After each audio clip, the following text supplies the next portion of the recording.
ठीक है, वैलेंसी 3 तो ये 3 बॉन्ड बना सकते हैं, NH3, PH3, ASH3, SBH3, BIH3। Okay.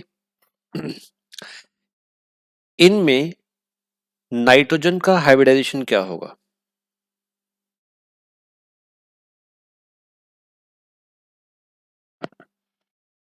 हम्म, इसमें नाइट्रोजन का हाइब्रिडाइजेशन क्या होगा?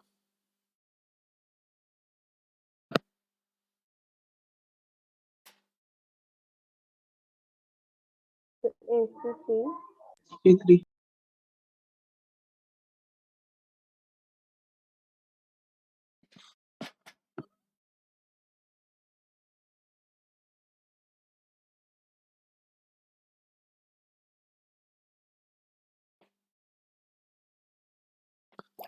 sp3 होगा, राइट। sp3 होने पर ज्योमेट्री क्या होगी?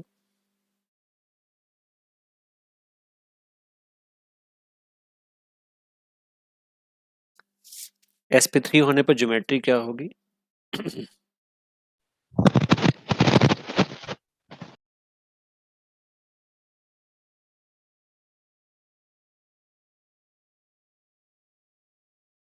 sp3 होने पर ज्योमेट्री क्या होगी? मेरे को सुनाई नहीं दे रहा है। टेट्राहेड्रल। टेट्राहेड्रल। पेन क्यों नहीं चल रहा हमारा? चल गया। लेकिन यहाँ पर जो टेट्राहेड्रल एंगल नहीं रहेगा, यहाँ पे एक लोन पेयर है जो बॉन्ड पेयर को रिपेल करते हैं, तो यहाँ पर जो शेप रहेगा वो रहेगा pyramidal.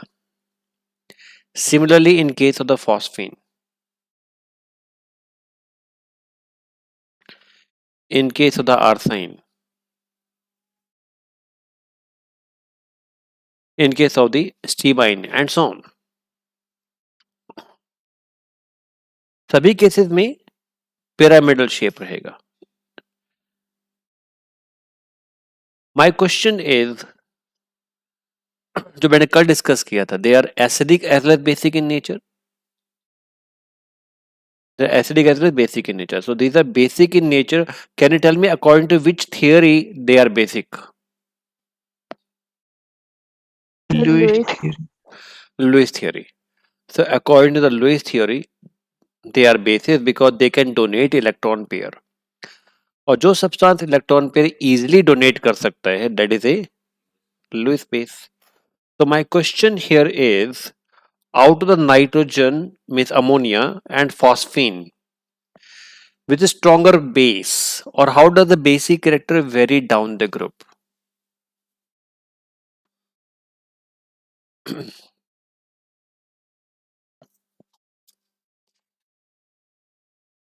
Nitrogen is stronger base. Nitrogen नहीं, ammonia. Reason is, nitrogen is smaller in size. As you go down the group, atomic size increases, so the electronegativity decreases. अब जो नाइट्रोजन है मैक्सिमम इलेक्ट्रोनेगेटिव है, सो shared pair को अपनी तरफ maximum पुल करेगा। Phosphorus थोड़ा सा दूर रखेगा, आर्साइन और दूर रखेगा। इससे क्या होगा, नाइट्रोजन के पास में it has a maximum electron density. Since it has a maximum electron density, that will have a maximum inter-electronic repulsions also. Inter-electronic repulsions. And due to that, it can donate, it can give electron very easily.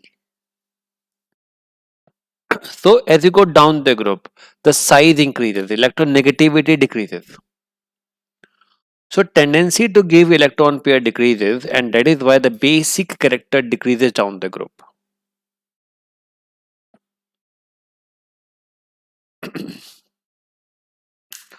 As you go down the group, the basic character decreases.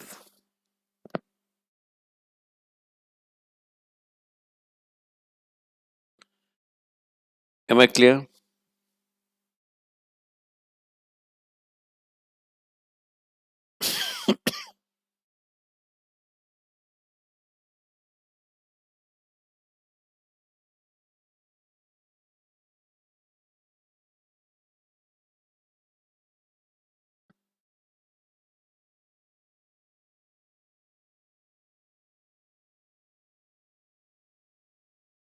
कोई doubt यहाँ तक किसी को?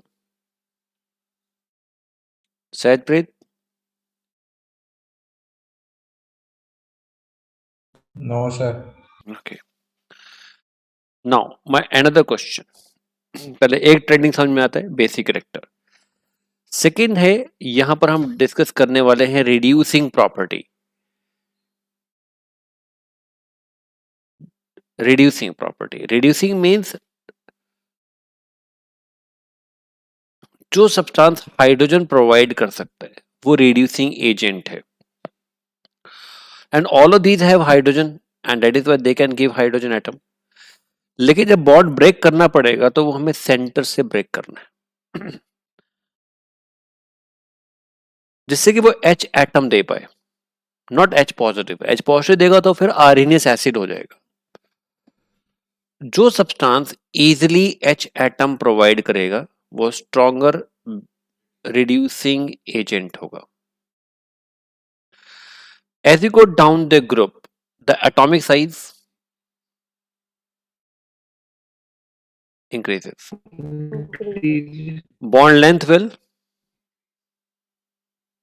increase. Increase. Bond strength will decrease. Bond dissociation energy will decrease. So tendency to give H atom increases. Tendency to give H atom increases.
Understood?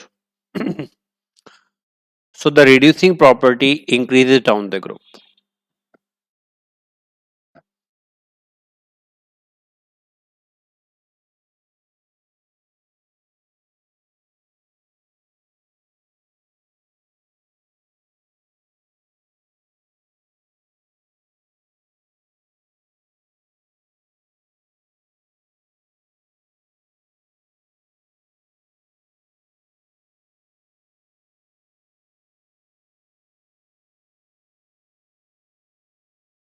Any doubt till now? No, sir. Now we talk about the another property that is known as the boiling point. Boiling point किसका higher है और किसका lower है ये depend करता है इनके inter molecular force of attraction पर. Number one, it depend upon inter molecular force of attraction. Stronger the intermolecular force of attraction, more the boiling point. Secondly, it depends upon the molecular mass. जितना molecular mass ज़्यादा होगा boiling point ज़्यादा होगा. Thirdly, it depends upon इसी intermolecular force attraction का एक extension है, वो है surface area. जितना surface area ज़्यादा होगा उतना वेंडरवॉल फोर्स ऑफ अट्रैक्शन ज़्यादा होगा और बॉइलिंग पॉइंट ज़्यादा होगा. तो बॉइलिंग पॉइंट बेसिकली इन तीन फैक्टर्स पर डिपेंड करता है. अब हम देखते हैं कि जो मॉलिक्यूल हमारे पास में है इनमें कौन सी फोर्स ऑपरेट करती है. सबसे पहले बात करते हैं अमोनिया की. तो दो अमोनिया के मॉलिक्यूल के बीच में कौन सी फोर्स ऑपरेट करती है जो एक दूसरे को आपस में जोड़े रखती है? Can you tell me the name of the force?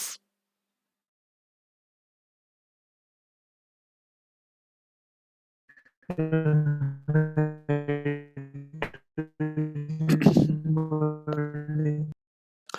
है ऋषि, आपकी आवाज टूटी फूटी आ रही है, लेकिन हाइड्रोजन बॉन्डिंग आपने बोला है, right? They have A inter molecular hydrogen bonding.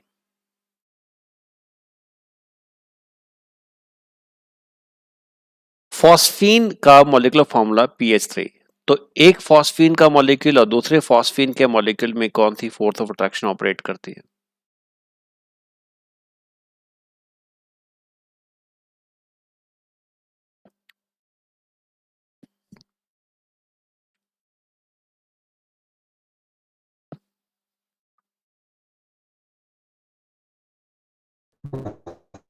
Dipole dipole interaction.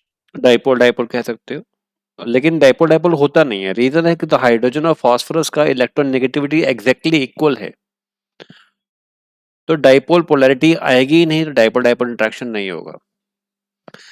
अब इनके ऊपर डिपेंड करता है कि इनके बीच में ओनली सरफेस एरिया टच करता है, तो उसे हम कहते हैं Van der Waals force of attraction.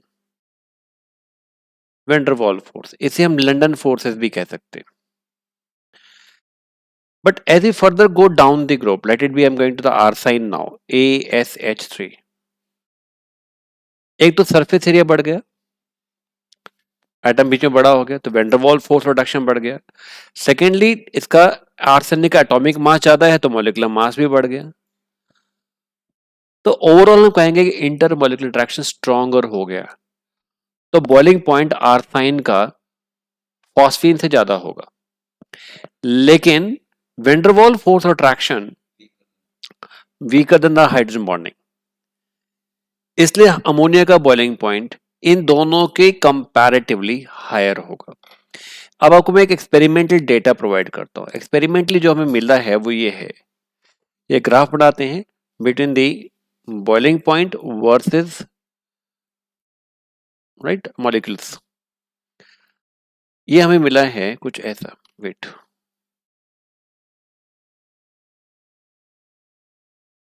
Ammonia का बॉइलिंग पॉइंट फॉस्फीन से ज्यादा है, यहां पर आर्साइन ASH3, स्टीबाइन और बिस्मिथाइन का बॉइलिंग पॉइंट अमोनिया से भी ज्यादा है। रीजन इज, यहां पर मॉलिक्यूलर मास बढ़ गया, सरफेस एरिया बढ़ गया, तो वो हाइड्रोजन बॉन्डिंग से भी ज्यादा स्ट्रांग हो गया। So this is the trending. It means the correct response, the correct order is bismuthine, then SbH3, then it is an ammonia, then it is an arsine, then last the phosphine. ये decreasing order का trending है।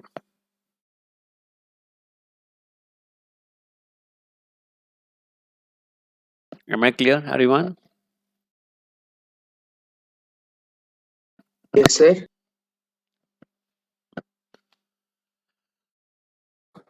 Okay, तो ये है boiling point का trending. इसके बाद आगे चलते हैं। अब बात करते हैं thermal stability.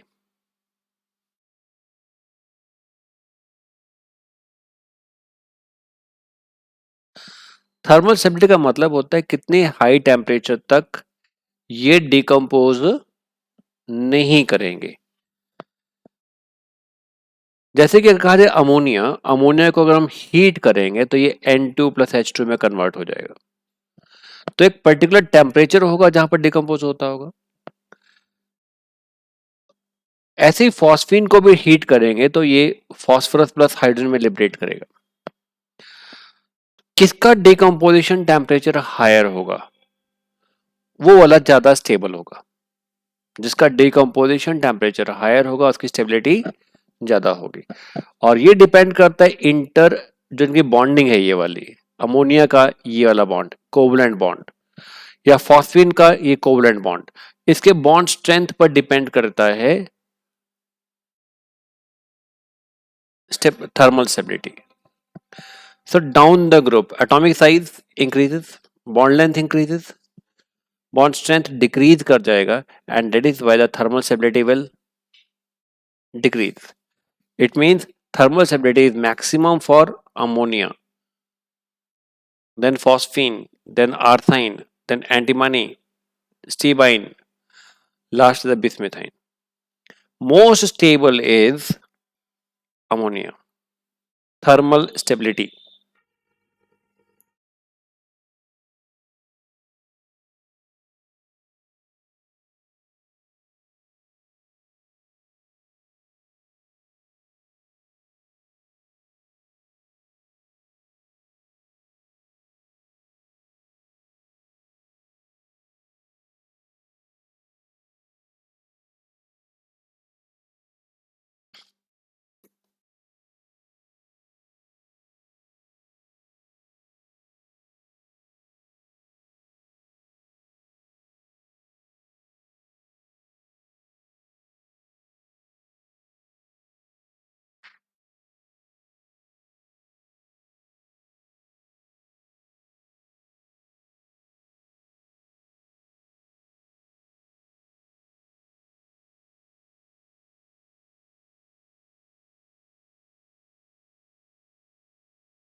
Understood?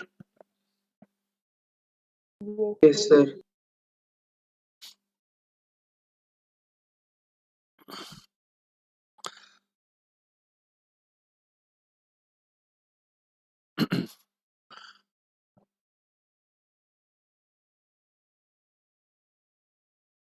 Similarly, hydride तो ऑक्सीजन फैमिली पर आते हैं.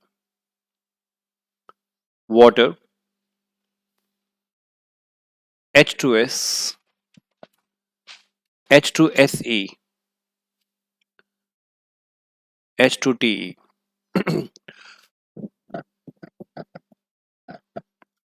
इन सबके पास अब दो लोन पेयर हैं. So I can say all of these are Lewis bases. Among these, which is the strongest base? Logic fundamental same लगेगा. Tell me which is the strongest base.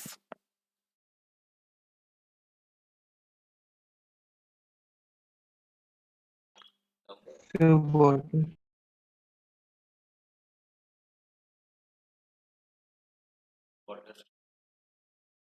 Water. Hmm? Then H2S. Then H2SE. Then it is a H2TE.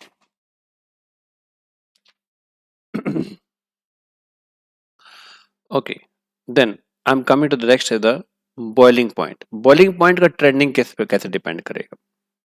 Water में होती है hydrogen bonding, right? बाकी सभी में होती है van der Waals force of attraction. जो एक्सपेरिमेंटल वैल्यू हमें मिली है वो कुछ ऐसे मिली है. Water maximum, then there is a H2S, then there is a H2SE, then there is a H2TE.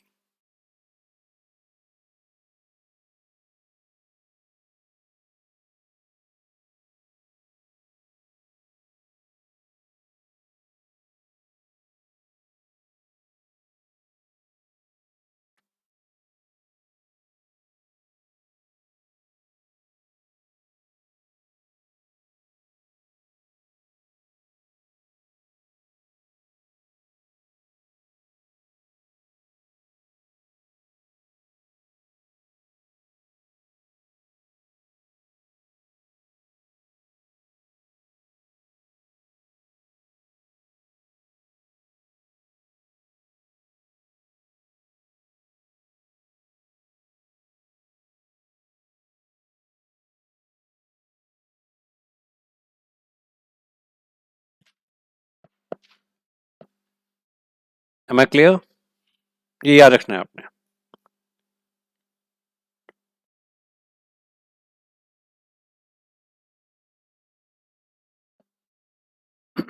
Till now any doubt? ये याद रखना है. No, sir. ये ट्रेंडिंग ऐसा ही है.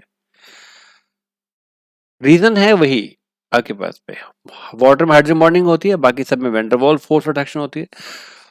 और वेंडरवॉल फोर्स रिडक्शन डिपेंड करता है सरफेस एरिया पर। As you go down the group surface area increases, molecular mass में इंक्रीज करता है, बॉइलिंग पॉइंट राइज करता है। लेकिन हाइड्रोजन बॉन्डिंग कंपैरेटिवली इनका स्ट्रेंथ कम रहता है, इसलिए वाटर कंपैरेटिवली बॉइलिंग पॉइंट इनका कम होता है। लेकिन अगर आप यहाँ पर अमोनिया वाले केस में चले जाएंगे, यहाँ वाले में, तो मैंने आपको बताया था कि वहाँ पर ट्रेंडिंग डिफरेंट है। यहाँ पर इंटरमॉलिक्यूलर इंटरेक्शन अमोनिया के हाइड्रोजन बॉन्डिंग से भी ज्यादा स्ट्रांग हो जाती है। यहाँ तक कोई डाउट है किसी को? जी सर। चलिए अब बात करते हैं hydrides of the halogen, HF, then we have HCl, then we have HBr, then we have an HI, right?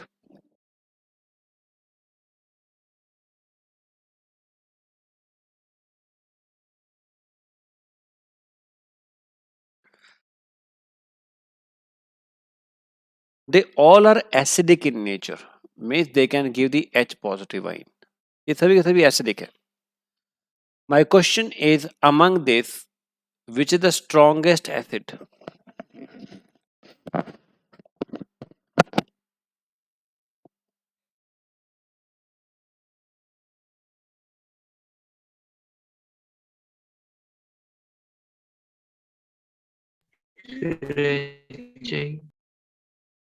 ठीक है, HI. As you go down the group, atomic size of the halogen increases. Bond length will increase. Increase. Bond strength will decrease. Decrease. So tendency to give H positive ion will increase. And that is why the acidic character will increase as you go down the group. Clear? Okay. Now another question here. Arrange them in the increasing order of boiling point.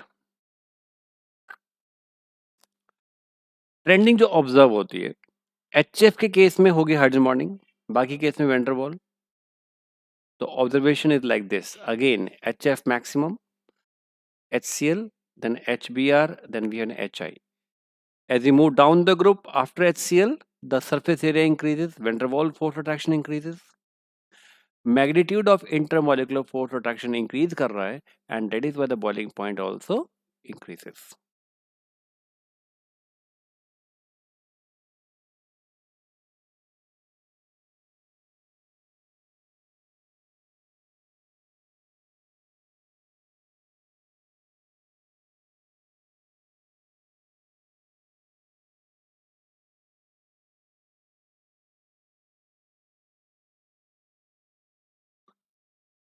Okay, understood? Yes or no?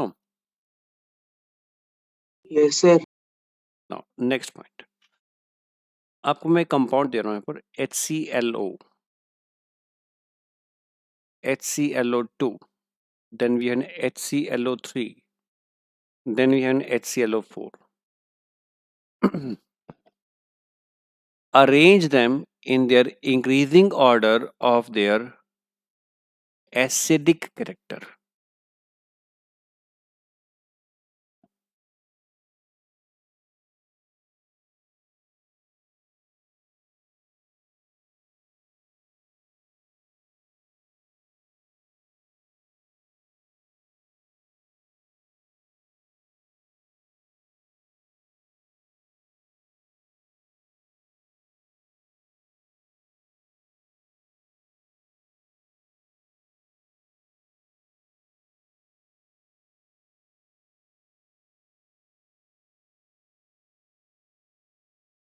Yes, क्या बता रहे इसमें आप answer? Increasing order जैसे आपने लिखा है।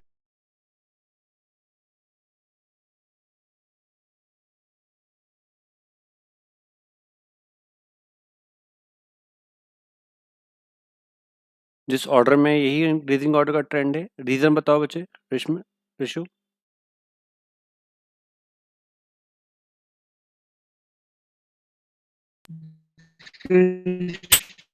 CL पर पॉजिटिव इसके कारण एच पॉजिटिव नहीं जी होगा। नहीं, अर्शप्रीत आप बता सकते हो? No. Hrithik, Yes, sir. Reason?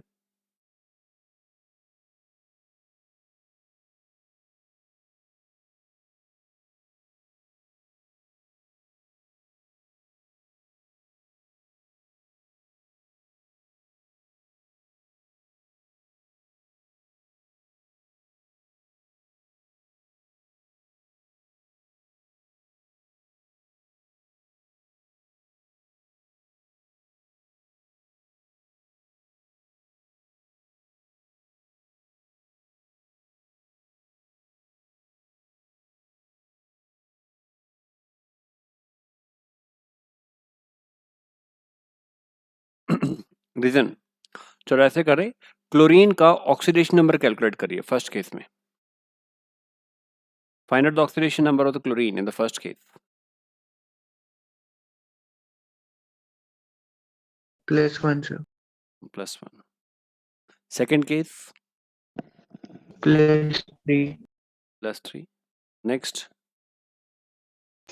+5, sir. Next? +7. जितना ऑक्सीडेशन नंबर ज्यादा होता है उतना इलेक्ट्रॉन पेयर एक्सेप्ट करने का टेंडेंसी ज्यादा होगा।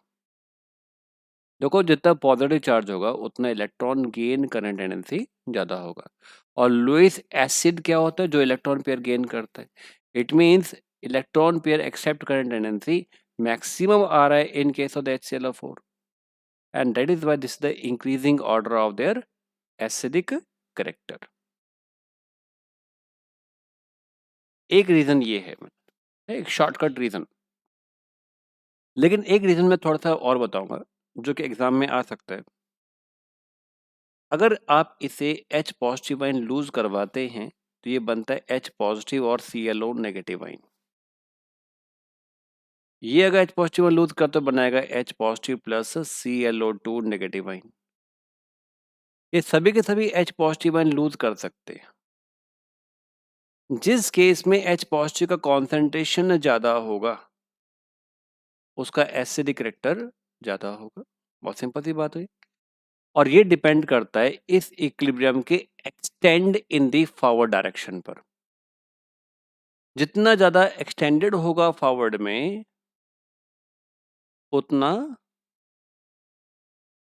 एसिडिक करेक्टर ज्यादा होगा, राइट? सो ये डिपेंड करता है। एक कॉन्सेप्ट बताया था आपको लॉरी ब्रॉन्स्टेड थ्योरी में +1 में। Strong acid has a weak conjugate base. I repeat, strong acid has weak conjugate base, and reverse, weak acid has strong conjugate base. मैंने सिंबॉलिक लिखा है, आप पूरा लिख सकते हो। Strong acid has a weak conjugate base. इसका मतलब क्या है? अगर मैं कह रहा हूं कि मेरे पास HClO4 एक स्ट्रॉन्ग एसिड है, इसका मतलब ये वाला वीक कॉन्जुगेट बेस है। ये वीक क्यों है? वीक इसलिए है कि ये H पॉजिटिव को दोबारा से अट्रैक्ट करके बैकवर्ड में नहीं लेके जा पा रहा है। क्यों नहीं लेके जा पा रहा है? बिकॉज जो नेगेटिव चार्ज है वो वाला नेगेटिव चार्ज 3 और 1 4 एटम पर नेगेटिव चार्ज डिस्पर्स्ड है। Negative charge dispersed at 4 atoms. यहाँ पर negative charge dispersed at 5 atom, sorry HClO4 है वो 5 एटम्स पर, यहाँ पर 4 एटम पर, यहाँ पर 3 एटम पर, यहाँ पर 2 एटम पर। जितना ज्यादा चार्ज डिस्पर्स्ड होगा, जितना ज्यादा चार्ज क्या होगा, डिस्पर्स्ड होगा, उतना ज्यादा सॉरी उतनी कम टेंडेंसी होगी इलेक्ट्रॉन को एक्सेप्ट करने की। नेगेटिव चार्ज मैक्सिमम कॉन्सेंट्रेटेड यहाँ पर है ClO नेगेटिव में। जब नेगेटिव चार्ज सिंपली 2 ही एटम के ऊपर डिस्पर्स्ड है तो ये H पॉजिटिव आयन अट्रैक्ट आसानी से करेगा। इसका एक्सटेंड बैकवर्ड में ज्यादा होगा, फॉरवर्ड में कम होगा। वेयर एज HClO4 में फॉरवर्ड में ज्यादा होगा और बैकवर्ड में कम होगा। जिस केस में H पॉजिटिव आयन कॉन्सेंट्रेशन ज्यादा मिल जाएगा वो एसिडिक ज़्यादा होगा। ये डिपेंड करता है नेगेटिव चार्ज के डिस्पर्सल पर, और हम बेसिकली लगा रहे हैं लॉरी ब्रॉन्स्टेड थ्योरी का fundamental, strong acid has a weak conjugate base. कुछ पूछना?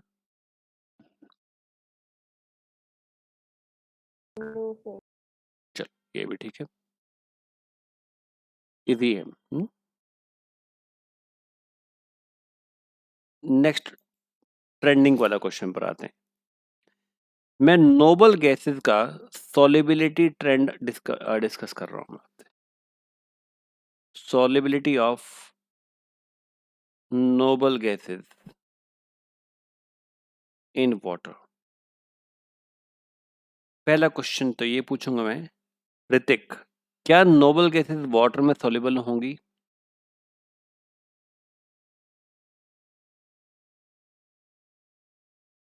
नहीं, क्यों नहीं होंगी?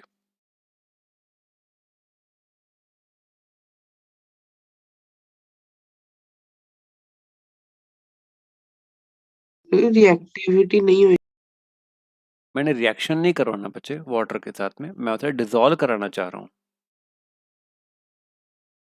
आप रिएक्शन करके डिसॉल्व कर रहे हैं, रिएक्शन करके डिसॉल्व करने को नहीं कह रहा हूँ मैं, जस्ट डिसॉल्व। जैसे शुगर होता है वाटर में डिसॉल्व होता है, तो उसके वाटर के साथ में रिएक्ट नहीं करता, डिसॉल्व होता है। डिसॉल्व मतलब उसके अंदर स्कैटर कर गया, डिस्ट्रीब्यूट हो गया।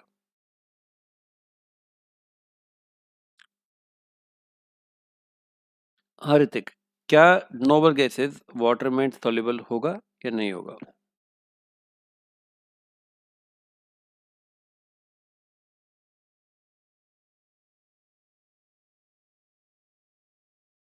पक्का नहीं पता। नहीं पता है, चलिए।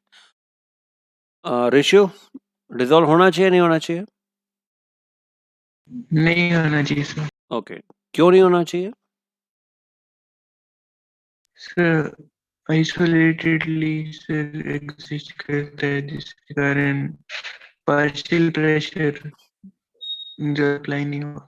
चलो, बेसिकली किसी भी कंपाउंड को डिसॉल्व होने के लिए, आई रिपीट, किसी भी कंपाउंड को डिसॉल्व होने के लिए या तो वो कंपाउंड वाटर के साथ में हाइड्रोजन बॉन्डिंग कर ले, नोबल गैस के पास तो है ही अकेले अकेले एटम तो ये, या फिर वो आइंस बना ले, तो आयन डाइपोल इंटरेक्शन बन जाएगा। जैसे कि सोडियम क्लोराइड है वाटर में डिसॉल्व हो जाता है, तो आयन डाइपोल इंटरेक्शन बना लेता है।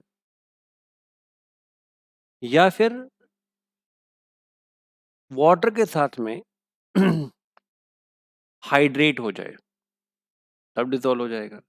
नोबल गैसेस इनमें से कुछ भी नहीं करता, इसलिए हमें लगता है कि वाटर में डिसॉल्व नहीं होना चाहिए, क्योंकि डिसॉल्व होने के जो भी मेथड अवेलेबल हैं, जो भी तक आपने पढ़े थे, वो कोई भी नहीं लग रहा है।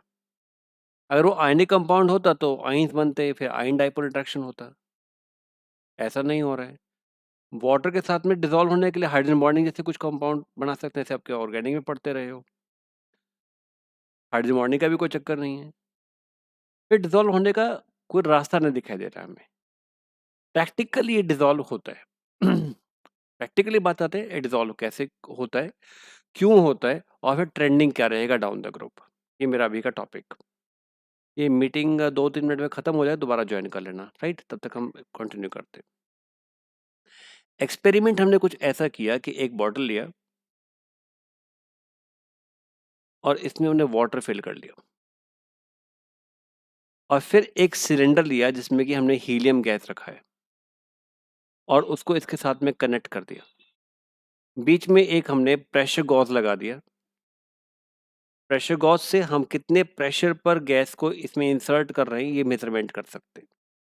कुछ पी प्रेशर 10 एटमॉस्फेयर के साथ में हमने हीलियम गैस को इसके अंदर प्रेशराइज किया, तो इस प्रेशर के कारण हीलियम गैस के जो एटम्स हैं वाटर में जबरदस्ती फोर्सफुली अंदर एंटर कर गए। ठीक है, अंडर प्रेशर तो सब कुछ हो सकता है।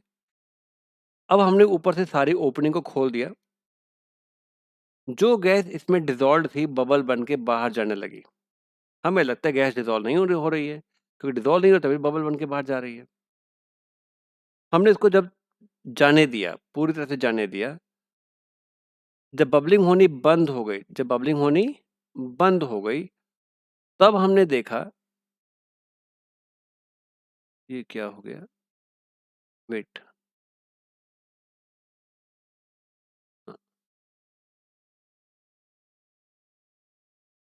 जब बबलिंग होनी बंद हो गई तो हमने देखा कि अभी भी कुछ गैस वाटर में प्रेजेंट है। हमने उसका मेजरमेंट कर लिया कि कितना कॉन्सेंट्रेशन में प्रेजेंट है। लेट इट बी वो वैल्यू आती है 0.001 मोलर। एक मैं आपको हाइपोथेटिकल वैल्यू दे रहा हूँ, ठीक है, एक्सपेरिमेंटल वैल्यू डेटा कुछ और होगा, लेकिन मैं आपको एक वैल्यू हाइपोथेटिकल दे रहा हूँ। सेम एक्सपेरिमेंट हमने नियन के साथ में किया, ये वैल्यू थोड़ी सी ज्यादा हो गई, 0.01। आर्गन के केस में ये वैल्यू थोड़ी सी और ज्यादा हो गई, जीनोन के केस में ये वैल्यू और बढ़ गया, राइट। रेडॉन के साथ हमने पंगे नहीं लिए, वो रेडियोक्टिव एलिमेंट है। तो इतना तो श्योर हो गया कि यहाँ पर solubility down the group increase करती है, इतना मोलर, राइट, सॉलिबिलिटी इंक्रीज करती है। मेरे पास में एक्सपेरिमेंटल रिजल्ट है। इसका मतलब हम ये नहीं कह सकते कि नोबल गैस डिसॉल्व नहीं होते। हमारी थ्योरी जो भी कहती हो, लेकिन प्रैक्टिकल को हम सच मानते हैं, ठीक है, प्रैक्टिकल को हम सच मानते हैं। तो down the group solubility increase करती है। अब दो क्वेश्चन अराइज हो रहे हैं, नंबर 1 डिसॉल्व कैसे हो गया, और number 2 down the group solubility बढ़ क्यों रही है। दो क्वेश्चन का आंसर हम अभी करेंगे। यहाँ तक कोई डाउट है किसी को?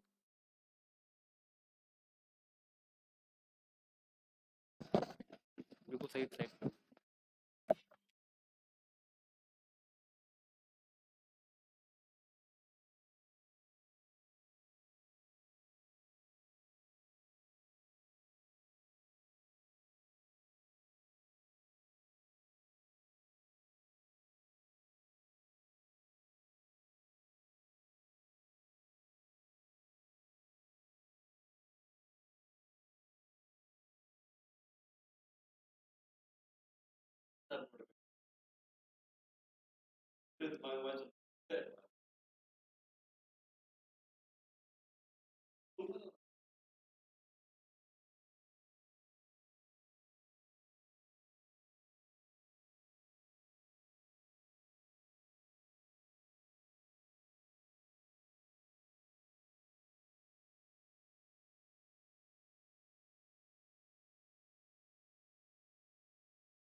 यस, अर्शप्रीत, ऋषु, ये क्वेश्चन समझ में आ गया आपको? ऋतिक, क्वेश्चन समझ में आ गया? Yes, sir. चलो, अब इसको डिसॉल्व होने की मैं आपको मैकेनिज्म बताता हूँ कि डिसॉल्व क्यों होता है। जब आपने फोर्सफुली उस गैस के पार्टिकल को वाटर में प्रेशराइज करके अंदर घुसेड़ दिया, ठीक है, अंदर डाल दिया, तब वाटर के पार्टिकल के का हमारे पास नेचर है कि वो पोलर होता है। ये नेगेटिव है और ये पॉजिटिव है।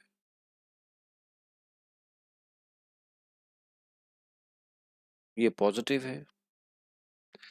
ये जो डाइपोल है वाटर का, इस एटम के ऊपर एक और डाइपोल इंड्यूस करता है। इसे हम कहते हैं इंडक्शन। फिजिक्स में भी आपने पढ़ा हुआ, पूरा चैप्टर इंडक्शन के ऊपर पढ़ा हुआ। तो क्या कहते हैं, जो नेगेटिव चार्ज है वो यहाँ के इलेक्ट्रॉन को रिपेल कर देता है और न्यूक्लियस को अट्रैक्ट करता है। यानी नोबल गैस का न्यूक्लियस को अट्रैक्ट करेगा और इलेक्ट्रॉन को रिपेल कर देगा। इसमें क्या होगा, डाइपोल है और यहाँ पर इंड्यूस्ड डाइपोल है। अब चलो अट्रैक्ट करें। इस इंट्रैक्शन को हम कहते हैं dipole induced dipole. interaction. Dipole induced dipole interaction. इस इंटरेक्शन के कारण ये डिसॉल्व होता है. इस इंटरेक्शन के कारण ये डिसॉल्व होता है. Very simple. क्यों डिसॉल्व होता है? क्योंकि ऐसी इंटरेक्शन डेवलप हो रही है. पहला क्वेश्चन तो ये हो गया. दूसरा क्वेश्चन हम डिस्कस करने जा रहे हैं कि डाउन द ग्रुप सॉलिबिलिटी बढ़ती क्यों है. रीजन है कि डाउन द ग्रुप बढ़ते हुए एटॉमिक साइज बढ़ता है, इलेक्ट्रॉन लूजली हेल्ड हो जाते हैं, पोलराइज करना इजी हो जाता है, इंडक्शन होना इजी हो जाता है, इसलिए solubility down the group increase करती है. Am I clear? Yes, sir.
Done?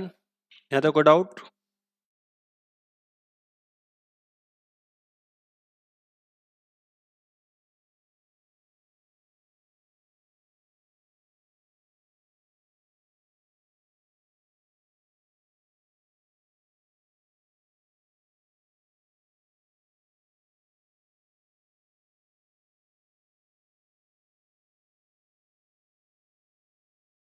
Right. चलिए, ये था कुछ क्वेश्चंस. राइट. बहुत सारे और रीजनिंग क्वेश्चन है इसके ऊपर. बुक में पढ़े आपने अर्शप्रीत? Yes, sir. उनमें कोई डाउट किसी में? No, sir. चलिए, ठीक है. कुछ रीजनिंग क्वेश्चन मैं और कल कराऊंगा, और इसके बाद मैं स्ट्रक्चरल क्वेश्चंस के ऊपर आऊंगा. इस चैप्टर के स्ट्रक्चरल क्वेश्चंस के ऊपर. ओके. कल इसके ऊपर मल्टीपल चॉइस क्वेश्चन प्रैक्टिस भी करेंगे. आज मैं आपको थ्योरी कराई है, कल कुछ multiple choice questions with structural problems. आज के लिए इतना ही. Thank you, sir. ओके.